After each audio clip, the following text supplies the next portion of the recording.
Hello everyone, this is Workshop 13, Kinetic Theory of Gases. So the kinetic molecular theory is the simplest way to describe the motion and behavior of gases. And what kinetic molecular theory says is that a gas is a collection of particles that are in constant motion. And now these particles are going to travel in a straight line, and they will continue to travel in that straight line until they collide with another particle or the walls of their container. At which point then they will change direction based on the angle and again continue in their straight line constant motion. But now for the kinetic molecular theory to work, we have to make some assumptions. The first assumption we have to make is that the size of the particle is extremely small, taking up almost no volume in a container. We need the particles to be extremely small because the volume might impede the actual movement of our particles if they are not incredibly small. If the container is too small based on the actual size of the particle, it's going to prevent their movement and therefore decrease the actual energy that they are traveling with. And so if we assume that the particles are extremely small, we don't have to worry about volume impeding the actual energy and impeding their movement. Assumption 2, the average kinetic energy of a particle is proportional to the temperature in Kelvin. And pay attention to this note here, not average velocity. And so if kinetic energy of a particle is proportional to temperature, if we increase the temperature, we are going to increase the kinetic energy. And if we decrease the temperature, we are going to then decrease the kinetic energy. But that does not mean we are changing the actual speed at which the particles are traveling. Or rather, temperature will have an effect on speed, but that is not the assumption that we are making. Different gases will have different velocities. Lighter particles are going to travel faster than heavier particles are. Mass does have an effect on the actual velocity, based on our kinetic energy equation here, 1/2 times mass times velocity squared.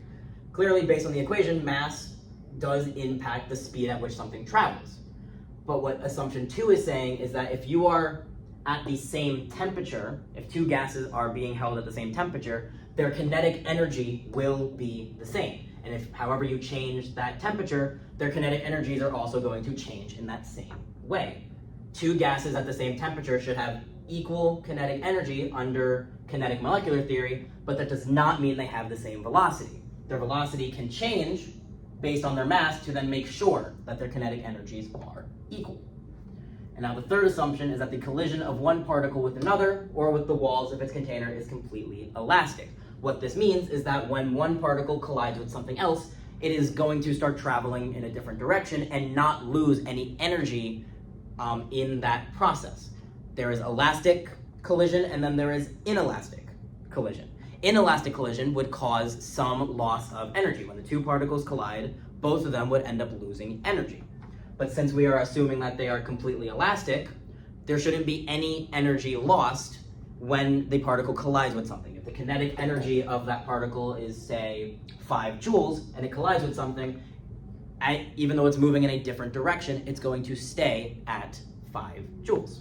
So now that we have our assumptions and our understanding of the kinetic molecular theory, let's look at some equations that we are now going to use based on this theory. These are the two equations that we're going to be using for our calculations based on kinetic molecular theory. Our first one here is the root mean square velocity. So velocity should tell you what we're solving for. We are looking at the speed at which the gas is traveling. And now notice it's taking both into account the molecular mass and the temperature. And we said before when making our assumptions, mass does have an effect on the speed at which the gas travels. Lighter particles should travel faster than heavier particles. And temperature will also have an effect. Temperature is going to affect the kinetic energy. It's going to affect your velocity. The more temperature you have, the more energy you have, and theoretically, the faster your velocity should be. Just, again, remember, kinetic energy of two gases at the same temperature will be the same. Average velocity will not be the same at the same temperature. And now let's look at our values here and our units. So, R we are used to in the last workshop. Earlier in the chapter, we were using the gas law R constant, 0.08206. Atmospheres times liters over moles times Kelvin. Notice our unit has changed now. This is now the energy form of the gas constant. It is technically the same constant. It is just now we have converted it, a conversion that I don't believe you have covered yet. There is a conversion to go from joules to liters times atmospheres. Applying that conversion factor to 0.08206, you get the energy constant of that gas constant, 8.314 joules over moles times Kelvin. And so of course, temperature has to be in Kelvin to match our R constant, and our mass has to be in kilograms to match this constant. It is not immediately obvious how kilograms applies to this, but let's look at this joules up here. Because obviously molar mass, oh, I did not mean to put times Kelvin. Of course, molar mass is usually grams per moles, or kilograms in this case per mole. So moles, Kelvin and Kelvin, joules can be further broken down. Joules is kilograms times meter squared over second squared. This is another way to write joules in a more broken down form. And so because joules is times kilograms, it makes sense now why our mass has to be in kilograms. The only way for our molar mass and our joules, or the kilograms in our joules, to cancel out is to have it in kilograms per mole rather than grams per mole. And now this also tells us the units of our final answer.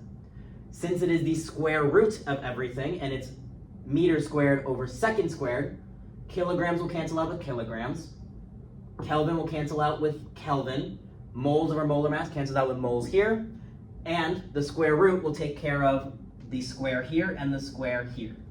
Our root mean square velocity should be in the units of meters per second. This should always be your final answer. Velocity is always reported in meters per second, unless of course told to report it otherwise. Now our second law here is Graham's law of effusion. So there's two different processes for gases, diffusion and effusion. Diffusion is the process by which gas molecules spread out in response to a concentration gradient. So this is also covered heavily in biology, because that's exactly how we are able to take in oxygen and breathe out carbon dioxide. It is a gas diffusion gradient. Particles are always going to want to move from areas of high concentration to areas of low concentration. And so when we breathe in, the oxygen is going across the capillaries. It is going to an area that is now deficient in oxygen, while our lungs are rich in oxygen, and so they travel from the lungs into our capillaries to then circle around the body. Meanwhile, the capillaries, because it is blood that's already been around the body before going back to the lungs, the capillaries by our lungs are rich in carbon dioxide. Our lungs are deficient in carbon dioxide, so the carbon dioxide travels from the capillaries into our lungs, and that's why we are able to then exhale the carbon dioxide. It is all a concentration gradient, a diffusion gradient. So yeah, gases move from higher concentration to lower concentration. And so, another important note, lighter gases move faster. Lighter gases also then diffuse quicker. It's all based on the speed at which they can travel and their mass. But for Graham's law, we are looking at effusion. And so the process by which a gas escapes from a container into a vacuum through a small hole. And so again, the mass is going to be important. Heavier molecules are going to travel slower through that hole than lighter molecules, or lighter particles, molecules or particles of gas. And so again, the size or the mass of our gas is important, and so we need to know the molar mass of the gases that we are working with, because we are always going to be comparing two rates to each other. We're usually comparing two gases to each other to know the effusion rates. But notice the equation is effusion rate 1 over effusion rate 2 is equal to the square root of molar mass 2 over molar mass 1. And it's very important that it's set up like this because we are talking about rate, not time. Rate is the inverse of time. How quickly is something traveling per second? 1 over, I'm just going to put time, usually it's in seconds, but 1 over time. And that's going to be important when you are reading the questions. Sometimes they are going to give you the rate of effusion of the two gases. Other times they're going to tell you the amount of time it takes to travel, or to effuse would be the proper verbiage. Verbiage? I don't know.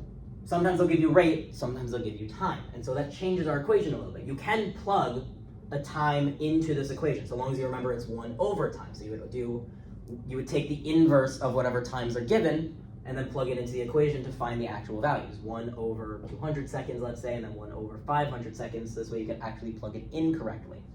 But oftentimes if you are given time in the question, and you're, let's say, solving for time as a final answer, they give you time 1, but you want to find time 2, they'll want you to find time, not rate. If they give you a time, they often want you to find that same unit, not a different unit.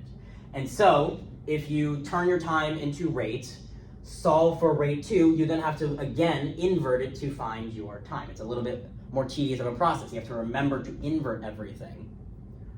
And so while I will show that way of solving the problem for one of the examples, there is a way we can change this equation instead. This way, instead of having to turn our times into rates and then back into time,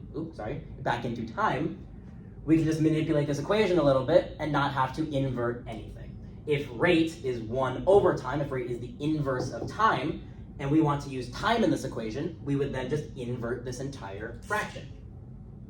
Or you can invert this side, either would work.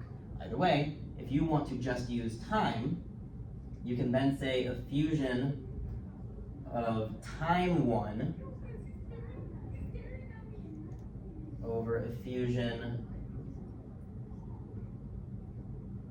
of time 2 is equal to the square root of now molar mass 1 over molar mass 2.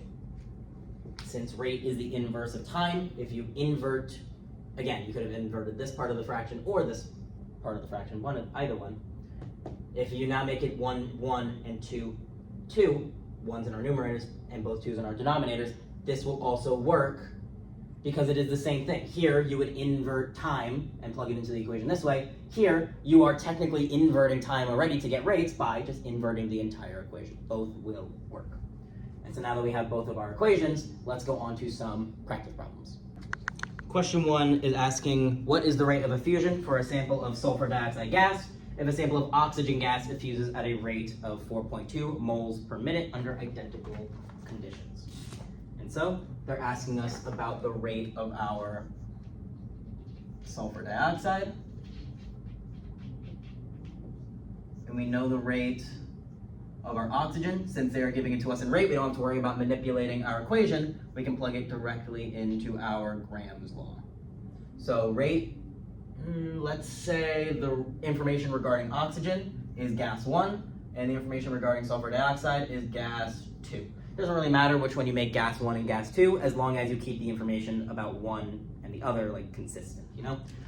As long as you know rate 1 here is going to apply to molar mass 1, and rate 2 then has to be with molar mass 2.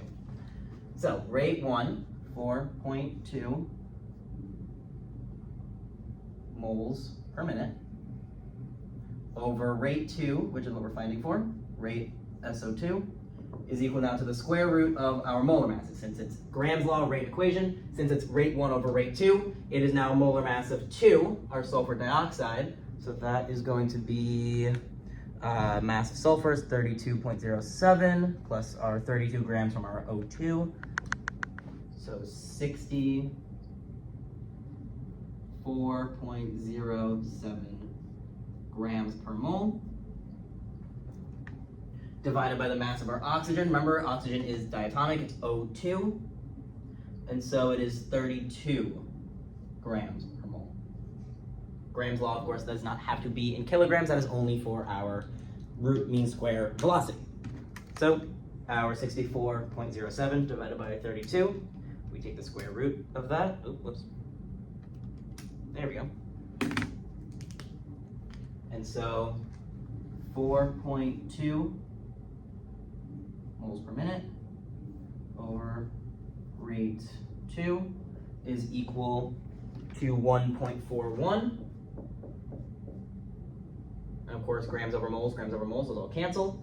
Multiply by rate on both sides, and then we divide 4.2 by 1.41 to get rate by itself. Rate 2, or rate of the fusion of sulfur dioxide. Oh, no, I did that wrong. Is going to be, with rounding, since this is 2 sig figs, 3.0 moles per minute. So this is using rates. And now let's look at question 2, because question 2 says it takes 111 seconds for a sample of gas, for a sample of carbon dioxide to effuse through a porous plug, and 276 seconds for the same volume of an unknown gas to effuse under the same conditions. What is the molar mass of the unknown gas? So now we're being given times. It takes 111 seconds for our CO2, and it takes 276 seconds for our unknown gas. And so instead of doing rate 1 over rate 2, and then molar mass 2, molar mass 1, we're going to switch it. Time 1 over time 2, mass 1 over mass 2. Since rate is an inverse of time, if you flip one of the fractions, it accounts for the fact that we have to take the inverse for rate. And so we'll say our carbon dioxide information is information about gas 1, and our unknown is gas 2. So time 1, 111 seconds, over time 2, 276 seconds, is equal to the square root. Since this is time 1, we now want molar mass 1 on top, 44.01 grams per mole, over our unknown, molar mass 2. 111 divided by 276, so 0.402 is equal to the square root of 44.01 over our molar mass, unknown molar mass. Remember, to get rid of a square root, we take the square on both sides, so this cancels. Let me square this as well. And so 0.161 is equal to 44.01 over our molar mass. Again, we multiply molar mass on both sides and then divide our 44.01 by our 0.161 to get it by itself. The molar mass of our unknown gas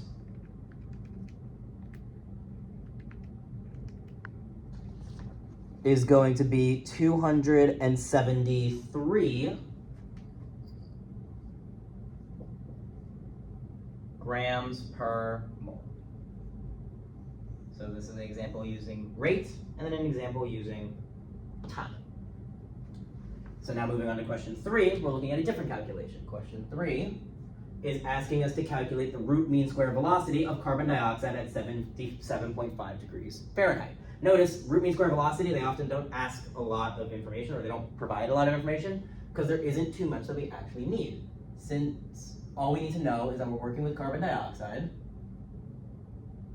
and our temperature is 77.5. Because our equation is the square root of 3RT over molar mass.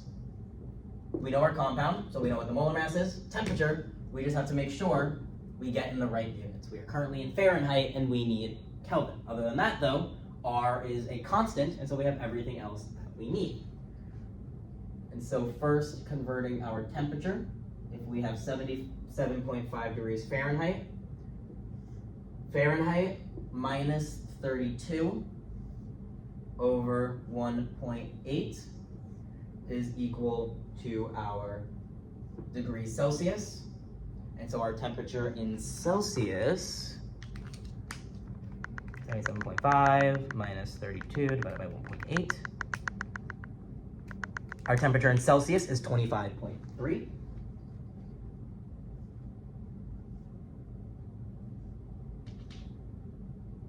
And now you take Celsius and add 273.15 to get Kelvin. And so our temperature is 298.45 degrees Kelvin.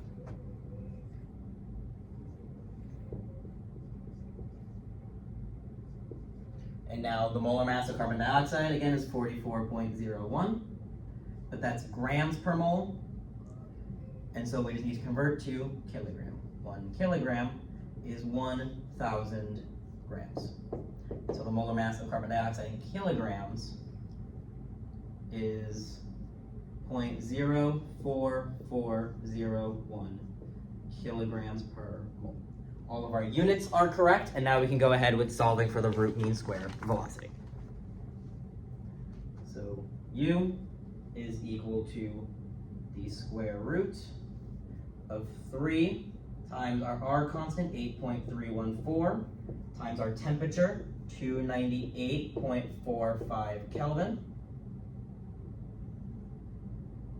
And that is divided by our molar mass in kilograms, 0.04401. And so U is equal to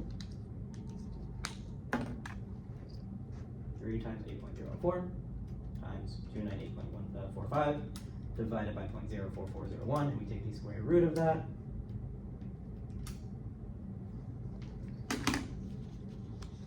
And so our root mean square velocity is 411. Remember, units, meters per second.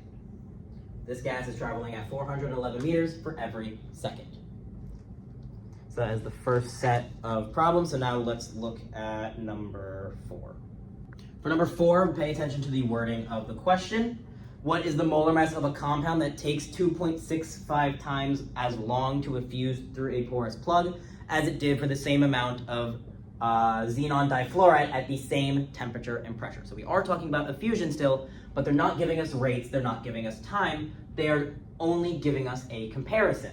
But that comparison is exactly what we need for our equation. Because remember, our effusion equation is rate 1 over rate 2 is equal to the square root of molar mass 2 over molar mass 1. Rate 1 over rate 2, we are comparing how much faster or how much slower is our first gas traveling compared to our second gas. And so if they are saying that the compound we're solving for takes 2.65 times as long to effuse through our pores, that means rate 1 is 2.65 times faster than rate 2. And so, even though they're not giving us the rates outright, by saying that it takes 2.65 times as long for it to effuse through a porous plug, they are already doing the division for us, essentially. Rather than having to put a number over a number, 2.65 times as long tells us that it's 2.65 and then equal to our equation here. Molar mass 2, which is what we're solving for, over molar mass 1, our xenon difluoride. Xenon difluoride has a molar mass of 169.29 grams per mole. Yeah, the hardest part about these types of questions is usually the wording, because there's not too many ways that you can really manipulate this equation. Other than doing rates versus times, they have to be tricky with the wording itself. So anytime you see that one compound takes 2.65 times as long, or like any wording like that where it takes maybe like 0.5 times as long, anything like that, they already are doing the comparison for you. They are telling you, compared to my first gas, it's going to take 2.65 times longer for the second gas to effuse through the pore. And so rate 2 is equal to rate 1 times 2.65. And so now we have everything we need to solve for our molar mass here. And actually, just to demonstrate what I just said, but in equation form, if they are saying it takes 2.65 times as long, that means rate 2 is equal to 2.65 times rate 1. It takes 2.65 times longer than rate 1 to get to rate 2. So we have a square root, so we square both sides. And so 2.65 squared is equal to 7.0025.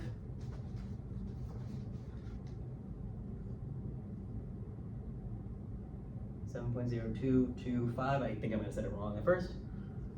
Molar mass 2 over 169.29. We multiply by 169.29 on both sides to get molar mass by itself. And the molar mass of this gas is 1,189 grams per mole. And it makes sense that it takes longer for gas 2 to travel through this pore than gas 1 because it is heavier. A slower rate means that you have a heavier gas, remember.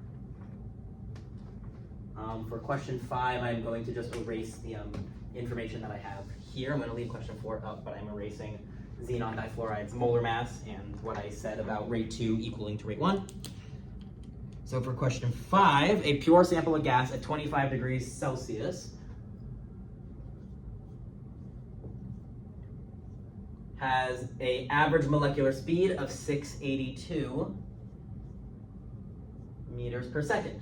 What is the identity of the gas? They are telling us the speed at which the gas is traveling, and so they are telling us about the root mean square velocity. They are not telling us about the average energy. If they were asking us which gas has the highest energy at this temperature, average kinetic energy, the answer would be none of them. They would all have the same average kinetic energy at 25 degrees Celsius.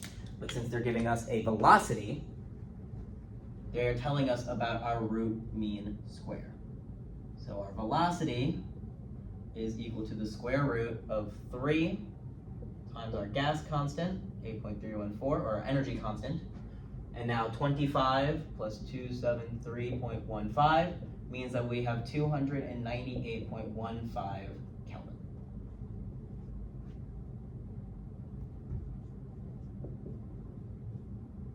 All over the molar mass of our compound, remember, in kilograms per mole.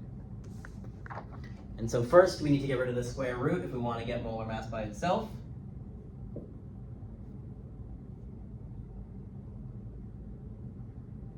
So 682 squared is 465,124.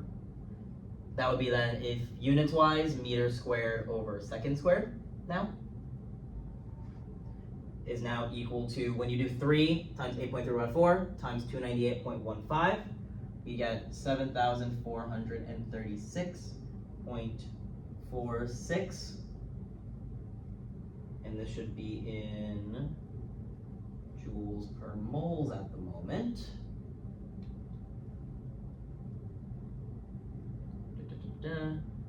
And this is all over our molar mass.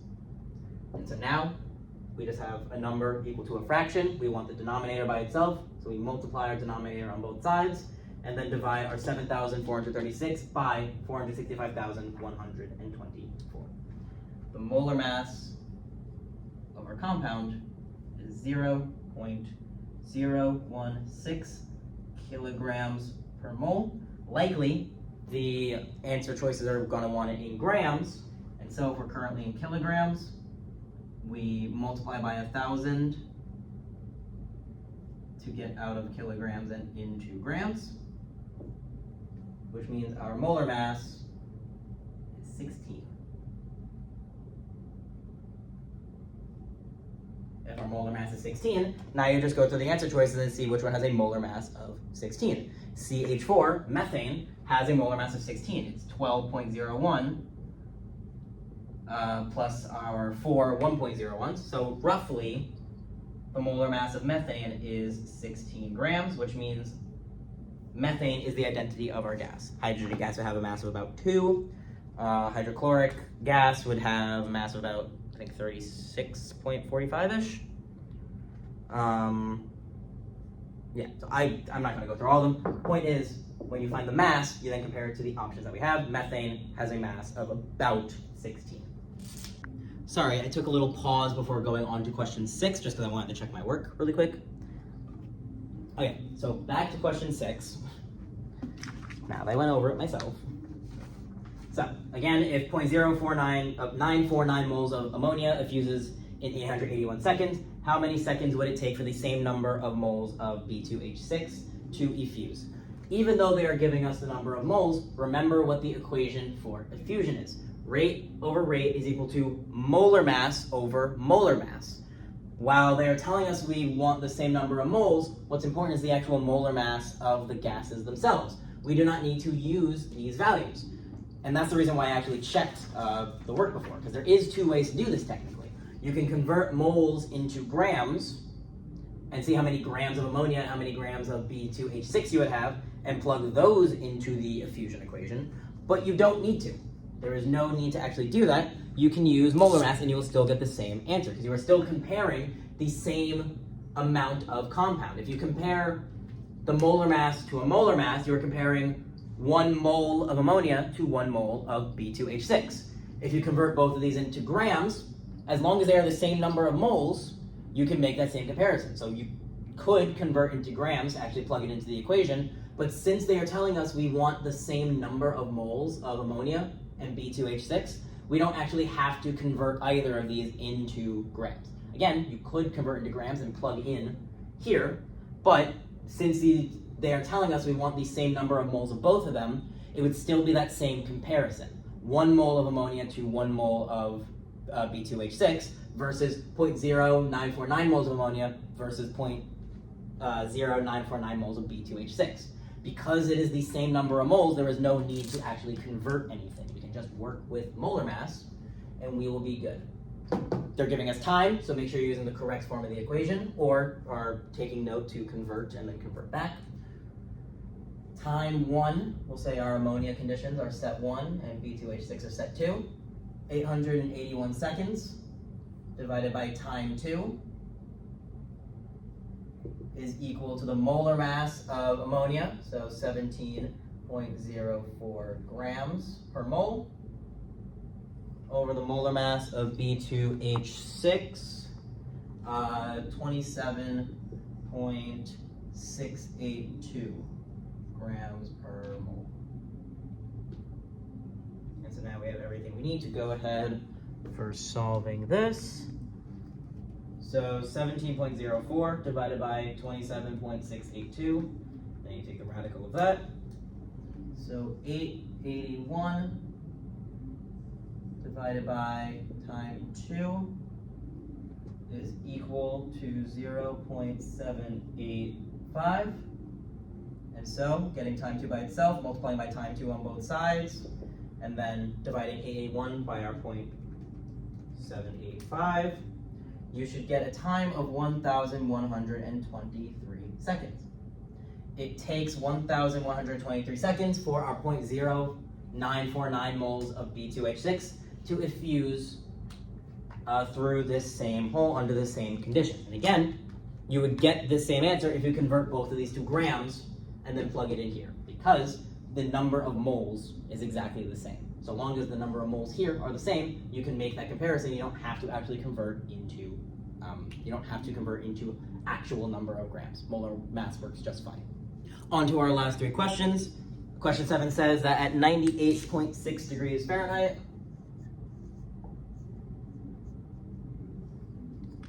which molecule travels faster, oxygen or nitrogen? They're asking which one is traveling faster, and so even though they are giving us 2 gases, you might think to use a fusion. Because they're asking about speed, we are just going to be comparing the velocity of both of them. If we're using root mean square velocity, that means then we have to actually get our temperature in the correct units. So again, 98.6 minus 32 divided by 1.8 will give you temperature in Celsius. And so our temperature in Celsius is 37. We have 37 degrees Celsius. We add 293.15, and so in Kelvin, we have a temperature of 310.15. This is the last factor we really needed for our equation, because we know that molar mass, we can easily find the molar mass of both of these. And again, just make sure you are converting to kilograms before you actually go to use it. So I'm gonna have U sub O2 for my oxygen. So we're gonna find the velocity of oxygen first. And so 3 times our gas constant, 8.314, times our temperature, 310.15, divided by molar mass of oxygen is 32 grams per mole. I'm going to start skipping doing the conversion from grams into kilograms. Remember, you divide by 1,000 to go from grams to kilograms, 1,000 grams in 1 kilogram. And so the molar mass is 0.032 kilograms per mole. Meanwhile, for our nitrogen, so the use of N2, molar mass of nitrogen is 28.01 grams per mole. So 3 times 8.314 times 310.15 over, converting it to kilograms, dividing by 1,000, 0.02801 kilograms. And so solving for oxygen first, 3 times 8.314 times 310.15 divided by 0.032. Take the radical of both sides. We get a velocity of 491.7.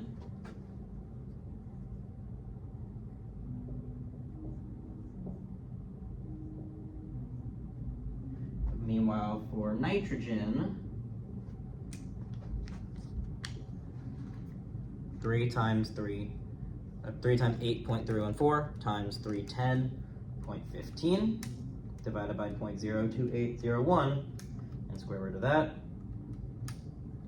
We get a velocity of 525.5.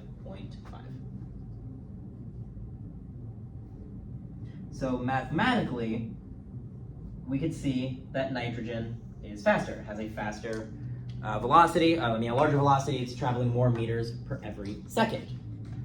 But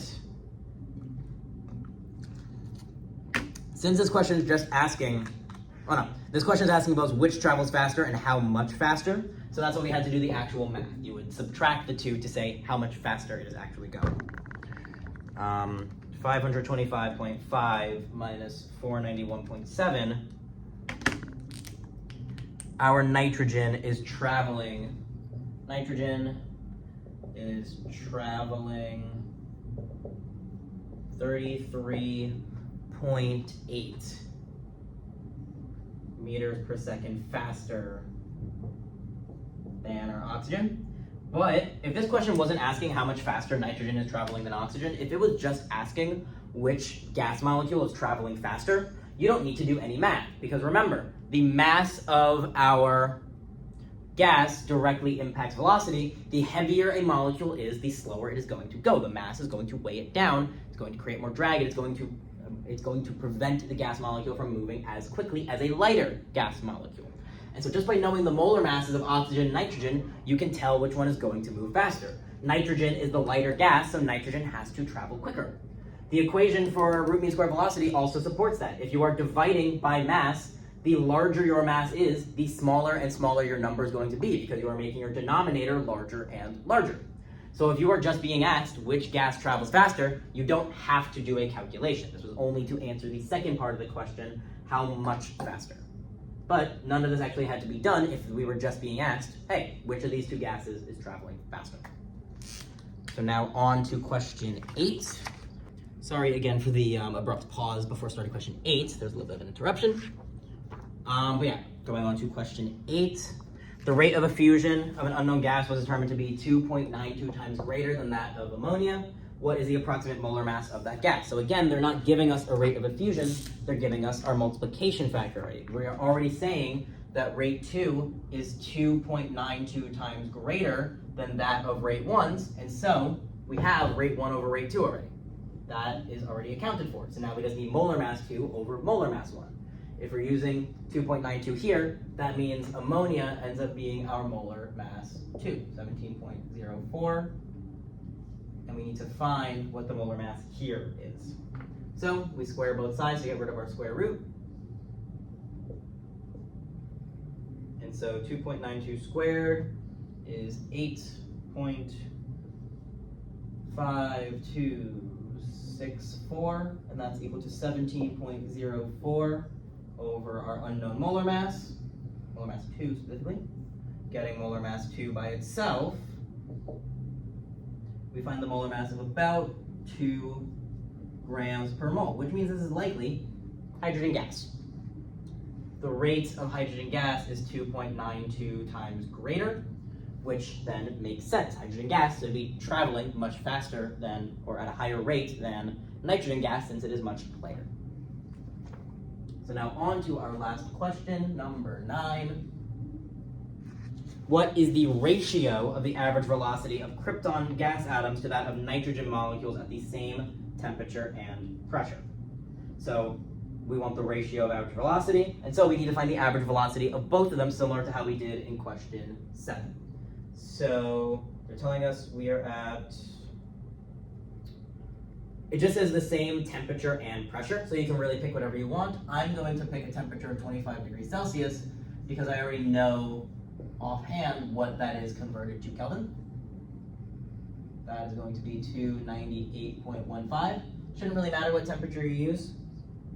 25 is just easiest. Room temperature is pretty safe bet to use.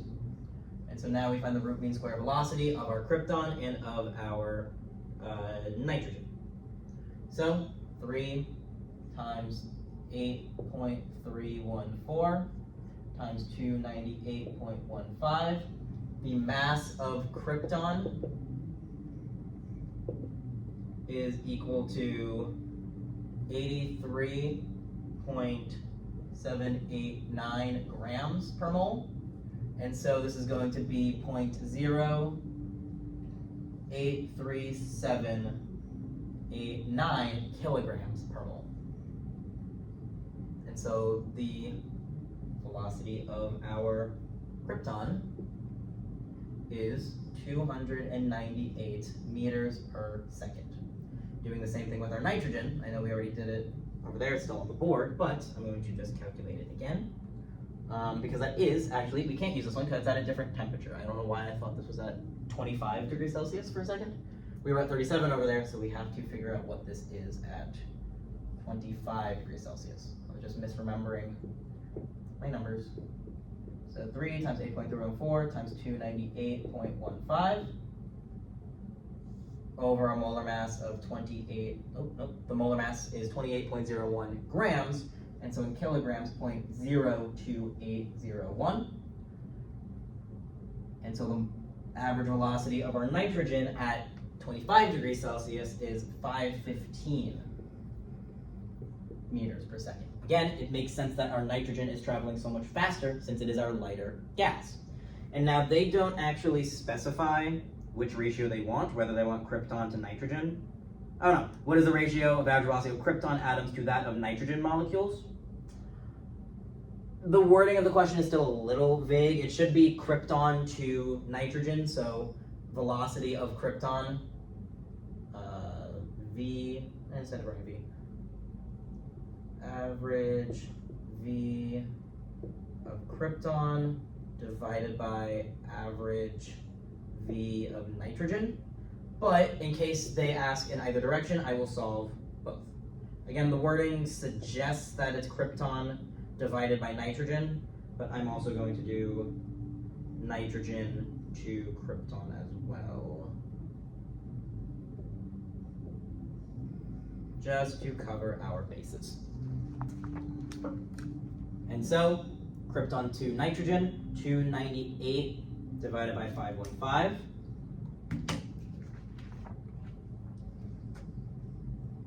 The velocity of krypton is 0.579 times that of 0.579 times the velocity of nitrogen. And if we do it the other way around, 515 divided by 298, nitrogen's velocity is 1.73 times the velocity of krypton. So you can write it either direction. You can compare either ratio. The ratio of krypton to nitrogen is that krypton is 0.579 times the velocity of nitrogen, so it makes sense. This is saying that if you multiply nitrogen's rate by 0.579, you get this slower rate up here, so it should be a decimal since krypton is going slower. Or nitrogen is a faster gas. Nitrogen is 1.73 times the velocity of krypton. It is traveling almost double the velocity of krypton, which again makes sense since it is a much lighter gas. That is the end of this workshop. If there are still any questions on the content that was covered in this recording, absolutely reach out to the Math and Science Resource Center here at John Jay to get more assistance. You can book an appointment yourself through John Jay Navigate, or you can go to the tutoring center on campus, room 1.94 in the new building, and someone at the front desk can help you book an appointment. You can book one-on-ones either in person or virtually, and there are plenty of tutors here who can help you understand the content better.